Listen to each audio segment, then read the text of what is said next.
nas Escrituras, algumas coisas nós temos que esperar até que elas venham a ser. E então nós saberemos o que é. Está escrito: e muitos dos judeus tinham ido consolar a Marta e a Maria acerca de seu irmão. Ouvindo, pois, Marta que Jesus vinha, saiu-lhe ao encontro. Maria, porém, ficou assentada em casa. Disse, pois, Marta a Jesus: Senhor, se tu estivesses aqui, meu irmão não teria morrido. Mas também agora sei que tudo quanto pedires a Deus, Deus vos concederá. Disse-lhe Jesus: teu irmão há de ressuscitar. Disse-lhe Maria: eu sei que há de ressuscitar na ressurreição do último dia. Disse-lhe Jesus: eu sou a ressurreição e a vida. Quem crê em mim, ainda que esteja morto, viverá.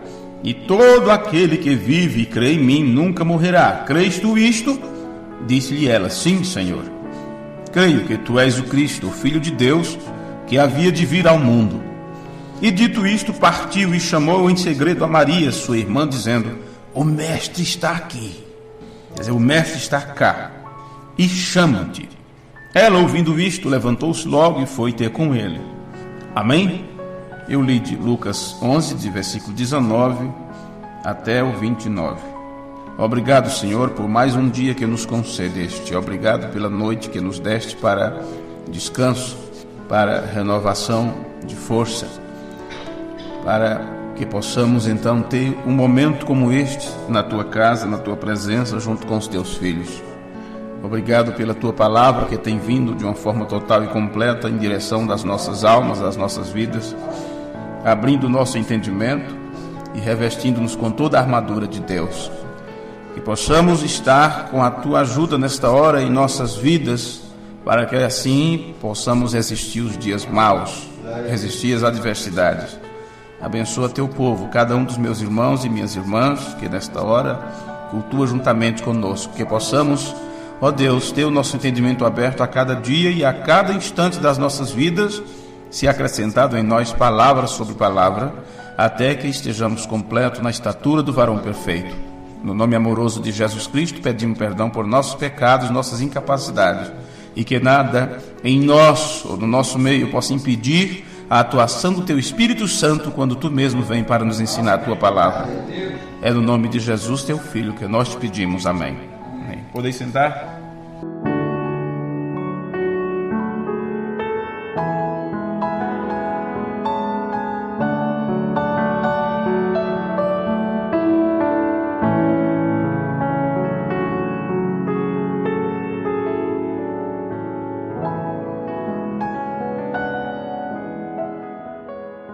Bem, muitas coisas as pessoas gostam de imaginar, de fantasiar, argumentar e pensar como será.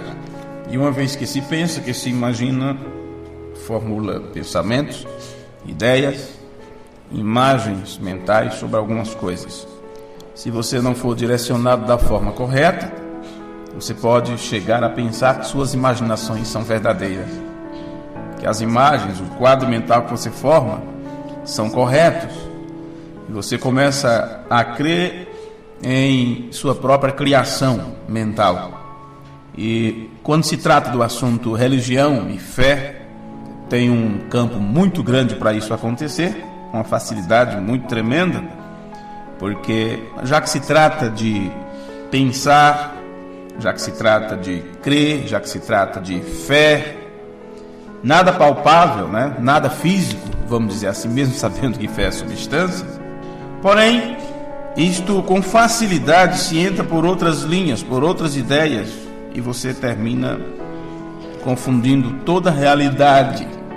Isto aconteceu sempre, sempre, sempre, a ponto de quando Deus cumpre a sua palavra no tempo, ou a parte da palavra de Deus, que ele deixa para uma determinada geração, para uma determinada época, quando aquilo entra em cumprimento, as pessoas rejeitam, cospem na cara de Deus, porque eles imaginaram que era de outra forma. E Deus sempre faz da forma que ele disse que faria. Mas quando Deus diz, eu vou fazer desse jeito, então se pensa no tempo que ele vai fazer, quando será, como vai fazer, e aí começa-se a imaginar. Por isso que muitas virgens estavam esperando serem elas as escolhidas a escolhida para ser a mãe do Filho de Deus, ou aquela que teria seu ventre emprestado, onde seria gerado, né, o corpo do Filho de Deus. E muitos imaginaram tanta coisa, porque dizia as Escrituras que virá ao seu templo o Senhor. No tempo designado, o Senhor viria ao seu templo. E eles esperavam, claro. Salomão construiu aquele templo e daqui a pouco derrubaram aquele templo. E Herodes construiu o templo e ficaram esperando quando o Messias entraria pelas portas daquele templo. Eles nunca esperavam que ele entraria dando chibatada nos vendilhões. Não era assim que eles esperavam, claro. Então imaginar faz isto. Então, durante as dispensações das 7 eras da igreja, se ficou esperando grandes acontecimentos para o tempo do fim, porém se imaginou muito e se teve muitas ideias variantes a respeito da realidade de Deus para esta geração, para esta época. E por eles imaginarem, torceram tudo, começaram a acreditar em seus pensamentos, em suas interpretações e tradições. Aí quando Deus manifesta a sua palavra, eles invalidam isto com suas tradições, como aconteceu no dia de Jesus. Então,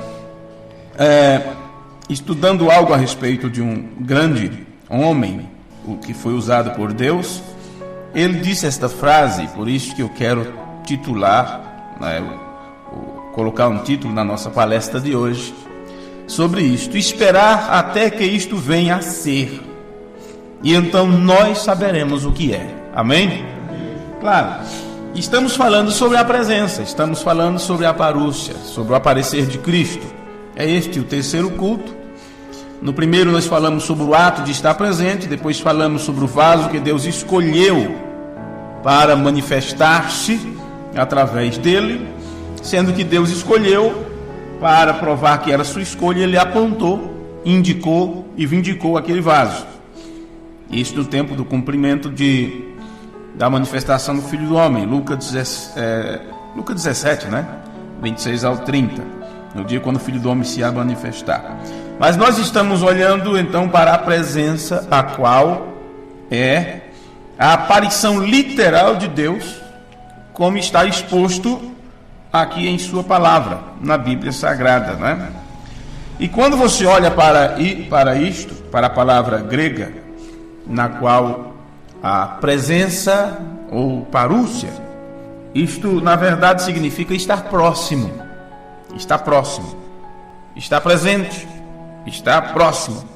Mas isto é apenas o que, vamos dizer assim, a designação da palavra. De modo algum isso descreve o evento do que estar próximo. A palavra presença diz que ele está presente, diz que Deus está próximo. Porém, não descreve o evento em si, o que ele faz quando ele está próximo ou quando ele está presente. Em outras palavras, na leitura que nós fizemos aqui, quando Jesus foi para Betânia, Maria e Marta não entenderam isto. De repente, ele está aqui, ele chegou. Elas não sabiam nenhuma coisa acerca de sua vinda. Mandaram chamar e Jesus fez outro caminho, foi para mais distante ainda.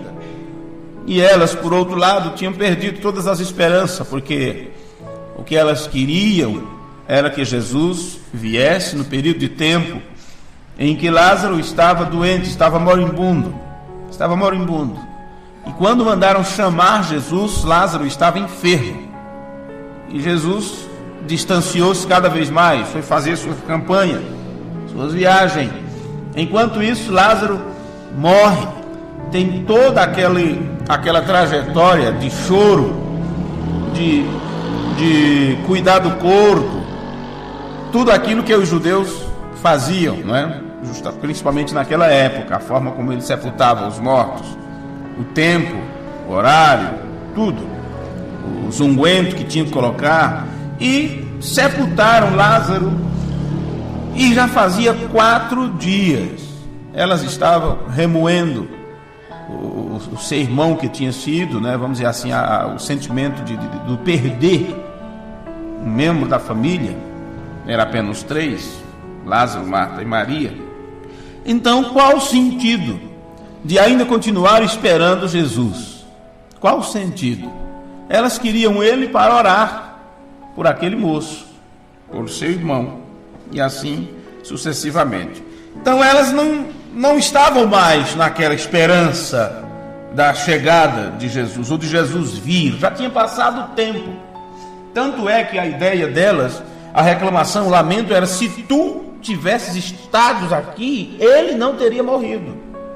Com isto, era como se dissesse: agora é tarde, né? Já foi, já o enterramos, o corpo já está em decomposição. Vê? Então, elas não sabiam coisa alguma acerca de sua vinda, como se ele estivesse indo para voltar. Elas não sabiam uma coisa, nada acerca do avivamento que ele estava fazendo, por onde ele estava. Como até mesmo para o fato de ele estar ali, elas não sabiam que ele já estava naquele lugar, estava na aldeia, nas redondezas. E agora, quando souberam da notícia, foi: o mestre está aqui, o mestre está presente.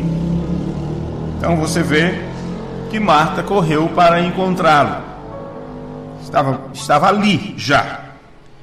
E aquela mesma palavra, o mestre está aqui, como ela disse para Maria: o mestre está aqui ou está cá, né? Esta mesma palavra é usada em contraste com o estar presente no lugar do ausente. Então você tem duas palavras: ausente e presente. E é como se as pessoas não soubessem mais a diferença disso quando se trata de Deus mesmo. Elas são distintamente opostas. E se você usar a palavra presente, então você deve entender que a palavra parúcia significa presença, porque é a mesma palavra usada ali nas Escrituras. E assim, ele já tem aparecido, ele estava entre eles, e as pessoas não sabiam que ele apareceu, até que fosse dito a elas que ele já estava ali, que havia já aparecido. Agora, simplesmente mantenha todas estas coisas em mente, porque são bastante necessárias para você entender os acontecimentos do tempo final. Isto fala de aproximação, o que significa proximidade, ou ao lado de, ou diante de.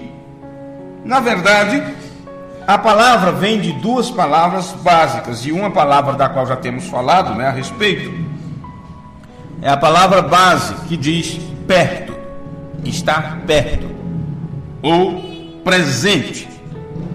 E a outra palavra que tem também dentro desse significado de presença e parúcia, talvez seja mesmo uma proposição, ou alguma palavra raiz que significa existir, e ela é usada apenas no singular. Isto nunca é utilizado a não ser no singular. Então você está falando acerca da presença. Aquela palavra sempre foi confundida como vinda, e nada tem a ver com o evento, seja qual for. Nunca deveria ter sido usada desta forma. A palavra ali na Bíblia, presença, parúcia, nunca deveria ser usada como vinda, como foi usada durante todas estas dispensações, todo o período da era da igreja. Agora, quanto às pessoas que traduziram isto, elas deveriam ter deixado a palavra ali sem ser traduzida, da mesma forma como deixaram e usaram a palavra batismo, com o seu verdadeiro significado. Vê? E porque eles não fizeram isto, eles traduziram então usando o seu próprio pensamento, eles entenderam tudo isto errado. E nós estamos tentando mostrar para as pessoas exatamente das Escrituras, exatamente como eles estão errados, e de que isto nunca deveria ter sido feito, de que não deveria ter sido traduzido desta maneira. Então, uma das coisas que se deveria ter feito era deixado esta parte da Escritura da mesma forma que aquele escritor Rotherham deixou. Sim. este homem, Rothern, mais ou menos assim a pronúncia, aquele era um homem verdadeiramente cheio do Espírito Santo. E quando ele chegou nesta parte das Escrituras e deixou-a corretamente como parúcia, mostrando que era um período de tempo em que a presença de Deus se manifestaria, porém em sua geração ele não poderia explicar mais do que explicou, não podia escrever a respeito mais do que ele escreveu. Então ele disse: olhe, este acontecimento é algo tão obscuro, que significa está tão além do nosso pensamento, do nosso entendimento. Isto é algo tão obscuro que nós teremos que esperar até que isto venha a ser. Nós teremos que esperar até que isto chegue a acontecer, e só então nós saberemos o que isto é. Agora, isso teve que ser uma inspiração de Deus, porque na verdade, quando se cumpriu o tempo para esta presença de Deus se manifestar aqui na terra, só depois dos acontecimentos, depois de um profeta vindicado ter falado tantas e tantas vezes sobre a presença de Deus, sobre o propósito de seu ministério, que era declarar que Deus está presente, só depois do caso passado é que nós então podemos estar entendendo aos poucos o que isso significa. Mas Rothern disse: olhe, isto é algo tão obscuro que teremos que esperar até que isto venha a ser, e só então saberemos o que é.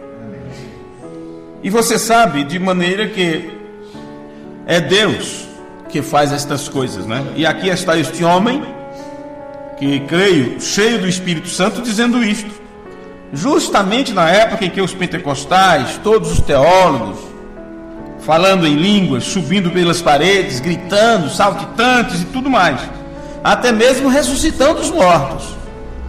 E mesmo assim, eles não tinham aquele tanto do Espírito Santo como Rothern tinha. Não mesmo. Nós, por outro lado, não temos conhecimento de que ele alguma vez tenha tido qualquer coisa, como movimento de curas, de milagres, de prodígio, estas coisas. Não. Ele foi simplesmente um homem sábio, um teólogo, um verdadeiro teólogo, a ponto de que ele foi um tremendo estudioso do grego, do hebraico, e ele simplesmente traduziu, fez a tradução das Escrituras. Mas ele tinha o suficiente para a sua época, para saber a diferença entre uma coisa e outra. E isso deve ter sido Deus, Ele mesmo, na forma do Espírito Santo, dando a Rothern aquela pequena dose, dando-lhe isto, para fazê-lo saber, para fazê-lo entender. Porque a Escritura distintamente diz: quando ele vem, quando o Espírito Santo vem, o que é que ele diz? Ele vos guiará, não foi? Ele vos guiará, vos fará lembrar das coisas que vos tenho dito. E certamente que seria a pessoa dele mesmo exposta, a pessoa de Deus mesmo sendo exposta, a presença de Deus mesmo, para levar isto adiante. Jesus disse: ele guiará você em toda a verdade e te mostrará as coisas por vir.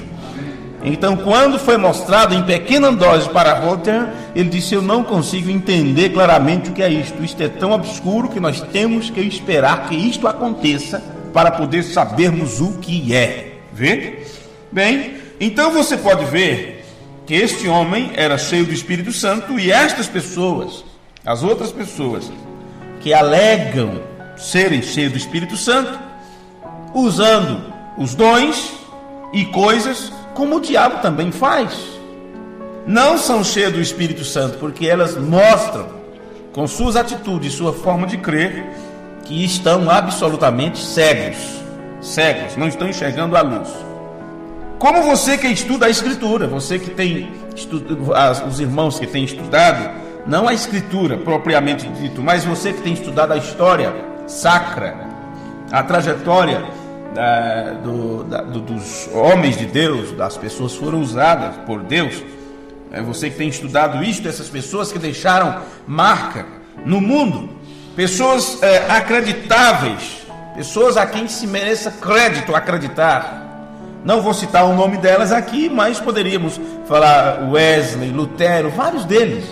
E outros grandes historiadores, escritores e pregadores, que tivemos muitos deles durante essas dispensações, diferentes pessoas. Você terá que admitir que eles eram cheios do Espírito Santo. E quando você compara a vida destes homens, como eles atuaram, como viveram, como entregaram suas vidas, como eles levaram a vida de sacrifício por amor à palavra de Deus, e você compara com os chamados homens de Deus hoje, você tem que admitir, sem julgar quem quer que seja, mas pela palavra de Deus, você pode muito bem dizer que aqueles tinham o Espírito Santo, mas os de hoje não. Os de hoje não. Simplesmente não, meu irmão e minha irmã. Você não pode crer nem por um minuto que eles tenham. A prova disso é que eles rejeitam a palavra de Deus. Naquele tempo eles morreram pela palavra de Deus, por aquilo que Deus permitiu eles saber naquele tempo. E hoje, quando a palavra veio em manifestação, nesse tempo da abertura da palavra, eles rejeitam a palavra e dizem que tem o Espírito Santo. Não pode ter de maneira nenhuma. Você pode também dizer que eles são meramente ungidos. Eles têm uma unção, eles são ungidos, porém são absolutamente balaamitas, apenas ungidos. Sim, não precisamos entrar em detalhes sobre o sermão, os falsos ungidos dentro da mensagem.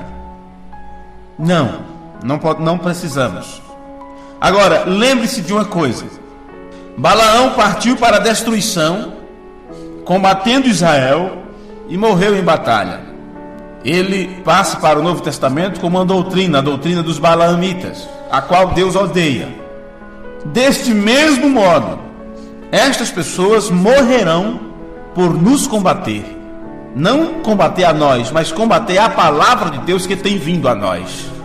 Eles morrerão por combater a revelação das Escrituras. Agora, guarde minhas palavras, viu? Você não pode ir contra Deus. Você não pode se levantar contra Deus. Você se levanta contra um profeta vindicado e você estará golpeando Deus na cara, estará batendo na cara de Deus, face a face. Quando você se levanta contra a palavra ungida de Deus, você está dizendo para Deus: ei, você é um mentiroso, eu não acredito em você. Você está errado. Eu tenho algo a mais do que você tem. Não fale comigo, não tenho que ouvir você. E o que é isto? Isto é o que está registrado em 1 João, no capítulo 5, versículo 10.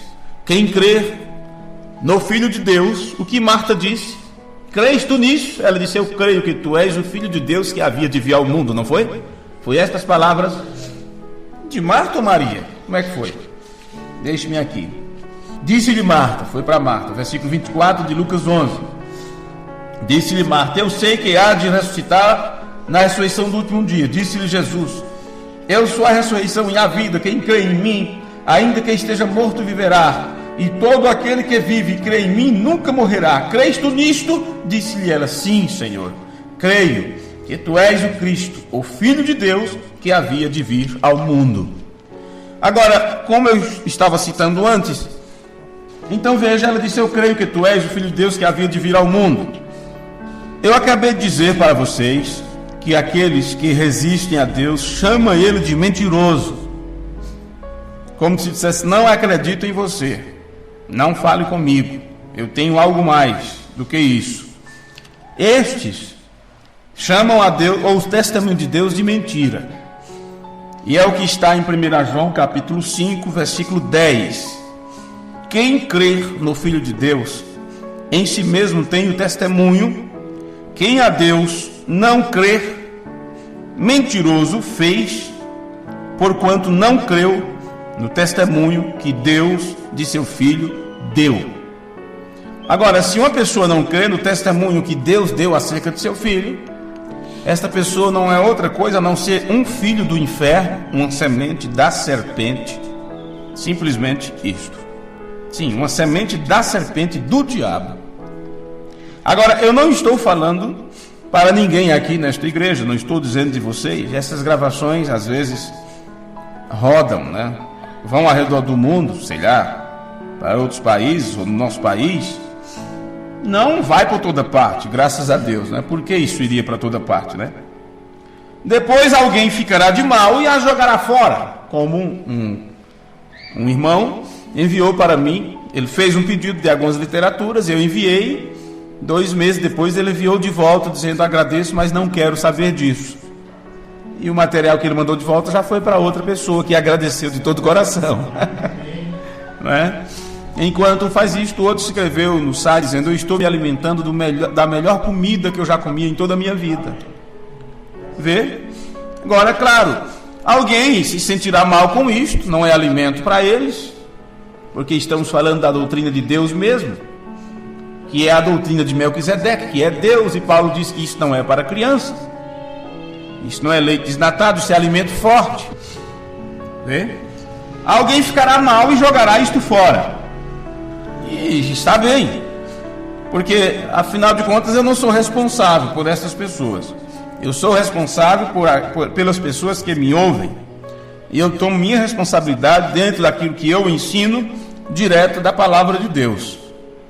Agora, falando sobre aparição, assim, quando o irmão Branham disse aparição e vinda, são 2 palavras diferentes, e ele disse: agora é a aparição, o seu aparecer. Ele está aparecendo em nosso meio na forma do Espírito Santo. Claro, para aparecer, ele tem que estar aqui, certo? Ele tem que estar aqui. Quando disser o mestre está presente, ele estava ali com a sua presença.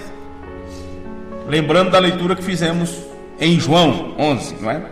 Agora, eu tenho um pequeno testemunho do irmão Oliveira a respeito disso, e eu quero ler para vocês. Ele diz assim: eu não entendia isto, porém eu sabia que se o irmão Branham disse que aquelas 2 palavras são diferentes, tinha que haver 2 palavras na Bíblia, ou ele mentiu para nós. E eu havia olhado, e eu contei perante vocês como que eu finalmente fui a Deus. E você sabe que eu não irei a Deus para tentar blefar. O que eu direi a você esta manhã, eu nunca blefei na minha vida de modo algum. Eu apenas esperei por minhas respostas. E certamente que eu ainda estou esperando por respostas.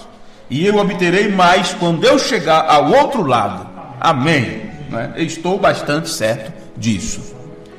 Então, somente a partir de no ano de 1977, ele declarou para a igreja que encontrou a resposta que ele precisava de Deus para explicar ao povo porque o William Branham falou sobre aparição e vinda, e porque são 2 palavras diferentes, e assim sucessivamente. Agora, claro, tem mais coisas para vermos? Claro que tem. Porém, isso tem que chegar a acontecer para podermos ver o que é. Qualquer pessoa que se aventurou ou que se aventura para ensinar coisas que estão por vir, fora daquilo que o William Branham tem falado, essa pessoa estará avançando sem autoridade, está apenas presumindo. Ok. No culto passado, a última citação do irmão Branham que eu li, eu creio que estava no sermão Futuro Lar. Então deixe-me voltar para estas citações ainda, que eu tenho várias delas, onde o irmão Branham fala sobre esta presença. No sermão Futuro Lar, ele disse: o mesmo pilar de fogo está aqui conosco. Está você inteirado disso? Ele nos tem feito alguns em primeiro lugar e alguns em outros, sem dúvida. Crê você que ele está no meio do edifício? Eu creio que ele provará a si mesmo diante de vocês. Esta é a identificação da presença do Rei Eterno. Crê você que está em sua presença? Você se está alimentando de sua palavra. E se você tiver um tempo como este aqui, só por seus atributos expressados, o que será quando vimos em sua presença? No mesmo sermão, mais à frente ele disse: ele está aqui para provar a si mesmo. Ele está aqui. Agora, nisto se baseia a sua fé. Creia-o e aceite-o. Amém. Então eu creio que foi estas as últimas citações que eu li no culto anterior. No sermão Deus é seu próprio intérprete, do dia 5/2/64, ele diz: agora você pode ver que é o que aconteceu. Somente nos últimos minutos, vê?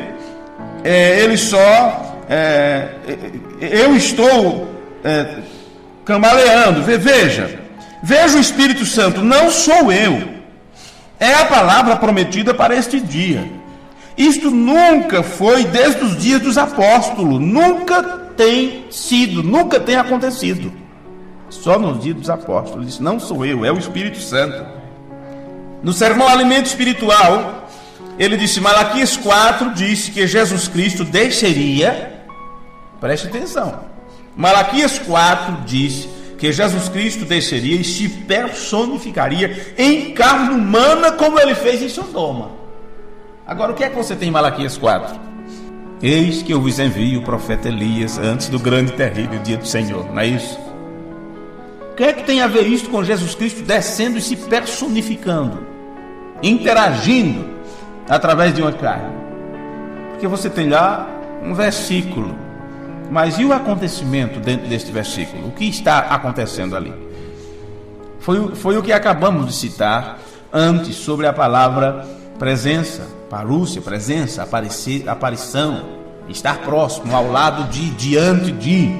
Porém, isto não está falando ainda do evento, do que acontece com a presença. Ok, enviarei o profeta Elias. Mas o que é o profeta Elias?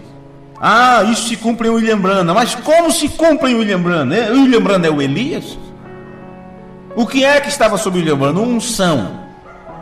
Que unção? Irá diante dele o espírito e virtude de Elias, porque foi assim que disse sobre João. Isso se repete. Que ministério é esse? Qual é o espírito de Elias? É o espírito que estava em Elias? É uma reencarnação? Não, bem sabemos que é o espírito que usou Elias, o espírito de Cristo. Isto é o Espírito Santo, o mesmo ministério, o mesmo que atuou através de Elias, que atuou através de João, é o mesmo que vem e atua em William Branham. Mas para essa dispensação foi tido nas Escrituras como a manifestação do Filho do Homem. O mesmo Deus e Pai de nosso Senhor Jesus Cristo, que usou o corpo de seu Filho e trabalhou através dele, também usou o corpo de William Branham.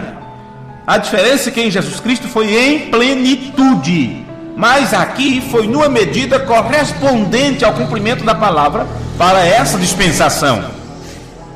Então, quando está prometendo nas Escrituras a vinda do profeta Elias, eis que eu vos envio o profeta Elias, o que está explícito dentro desta profecia é que no tempo do fim Deus se manifestaria com aquela mesma unção que manifestou através de Elias e usaria um homem, e este homem, que foi o vaso que Deus usou, como falei no culto passado, ele disse: o Elias é o Espírito Santo.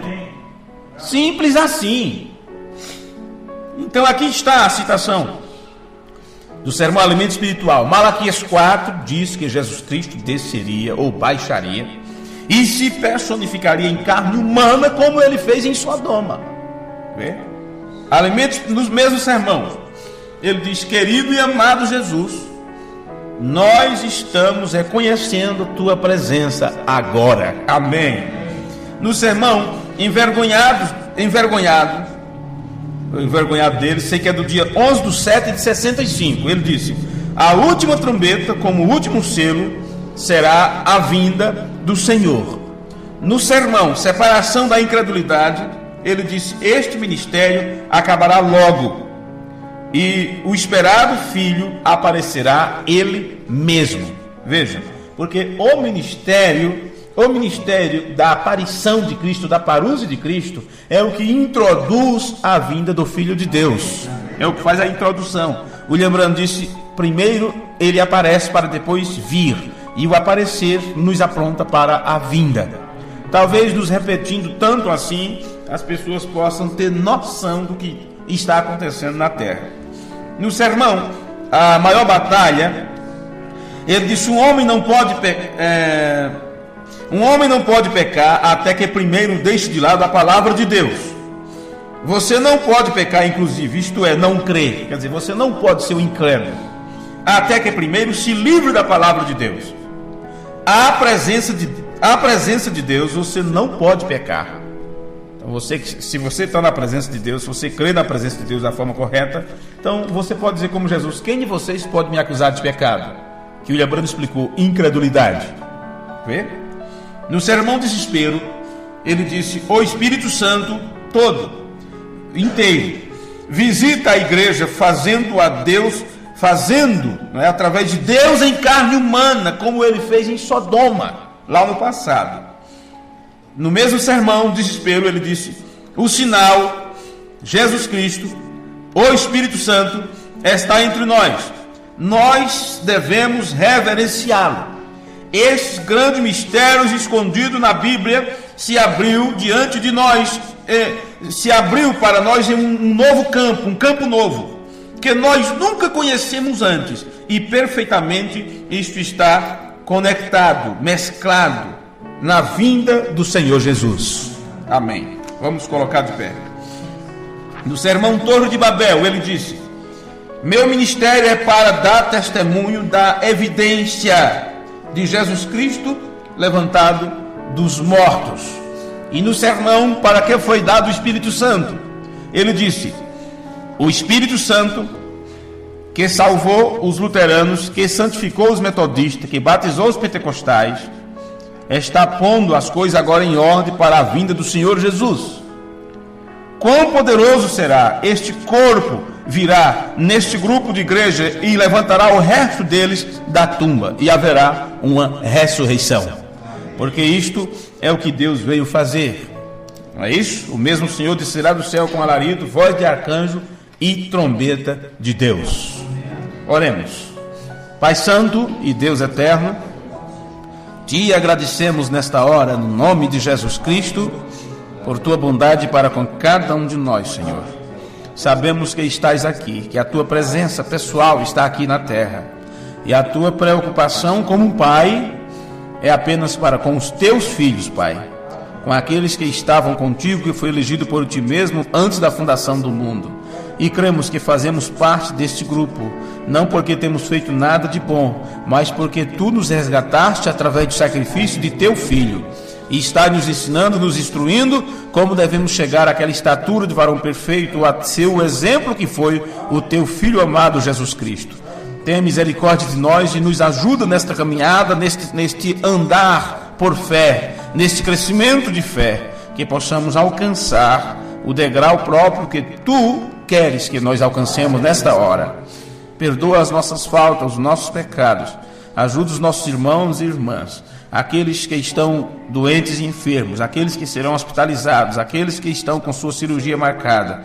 Ó Pai, oramos que o Senhor tome conta de tudo, que o Senhor possa estender tua mão de misericórdia e dar a cada um de nós segundo as nossas necessidades, de acordo com a tua perfeita vontade. Te pedimos humildemente no nome amoroso de Jesus Cristo, para a tua glória. Amém. Amém. Que o Senhor vos abençoe, irmão, e até sexta-feira.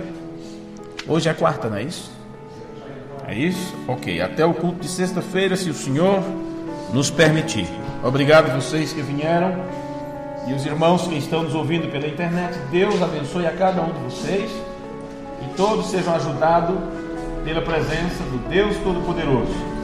Orem por nós, agradecemos a cada um de vocês que tem feito sua parte nesta obra de evangelização.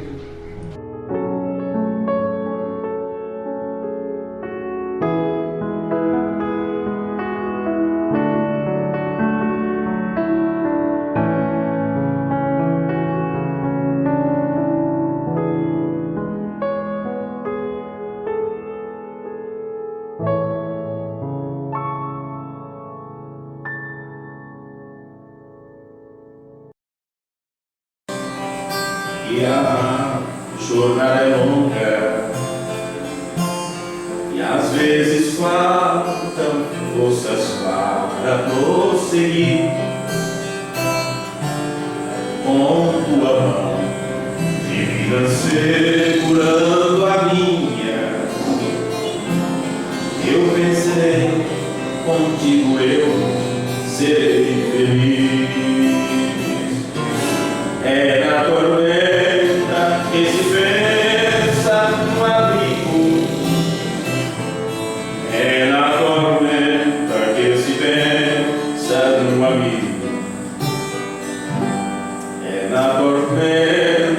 perigo que se pensa no vendaval.